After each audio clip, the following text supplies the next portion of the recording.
यानंतर बघूया पुढली एक ब्रेकिंग बातमी बघणार आहोत। याच निकालासंदर्भातली एक महत्त्वाची बातमी येते। बंडखोर खासदारांचा शिवसेनेमध्ये पक्षप्रवेश होणार असल्याची शक्यता आहे। दुपारी 3 वाजता 6 खासदारांचा पक्षप्रवेश होणार असल्याची माहिती सूत्रांकडून मिळते। सकाळी 11 वाजता अधिकृत पत्र काढलं जाणार आहे आणि फोटो सुद्धा दिले जाणार आहेत। एक महत्त्वाची बातमी आपण बघतोय, बंडखोर खासदारांचा शिवसेनेमध्ये प्रवेश होणार आहे। दुपारी 3 वाजता 6 खासदारांचा प्रवेश होईल। सकाळी 11 वाजता अधिकृत या संदर्भातलं पत्र जे आहे ते पक्षाकडून दिलं जाणार आहे। आपल्याला माहित आहे की ठाकरेंच्या 6 फुटीर खासदारांचा यामध्ये हे शिवसेनेमध्ये ते जाणार आहेत। यामध्ये आपण जर बघितलं तर 6 खासदार आहेत। ओमराजे निंबाळकर यांनीही काल अखेर जाहीर केलेलं आहे की आपण शिंदेच्या शिवसेनेत जाणार आहे।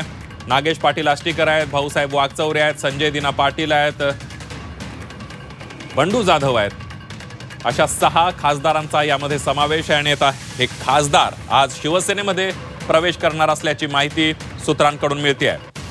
आणि थेट जाऊयात याविषयीच बोलण्यासाठी मनश्री पाठक आपल्या प्रतिनिधी आपल्या सोबत आहेत। मनश्री, एक मोठी ब्रेकिंग बातमी आहे हीच की आता बंडखोर जे आहेत फुटीर खासदार शिंदेच्या शिवसेनेमध्ये आज प्रवेश करणार आहेत। माहिती मिळते की आजच अधिवेशनाच्या पहिल्या दिवशी ठाकरेंचे 6 खासदार हे अधिवेशनाच्या पहिल्या दिवशी शिवसेनेत प्रवेश करतात।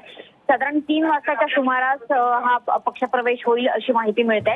याबाबतची सुरुवातीला अधिकृत घोषणा केली जाईल, त्या पद्धतीचं पत्र सुद्धा कदाचित काढलं जाईल। अर्थातच गट स्थापनेबाबत ज्या घडामोडी घडल्या त्या अधिकृतपणे त्याची पूर्तता करण्याकरता म्हणून हे पत्र काढण्यात येईल। त्यानंतर साधारणतः दुपारच्या सुमारास सगळे खासदार हे विमानतळावर येऊन सुरुवातीला त्यांची एक बैठक होईल आणि त्याच्यानंतर पक्षप्रवेश होऊन या सगळ्या खासदारांची मिळून संयुक्त पत्रकार परिषद होण्याची देखील शक्यता आहे।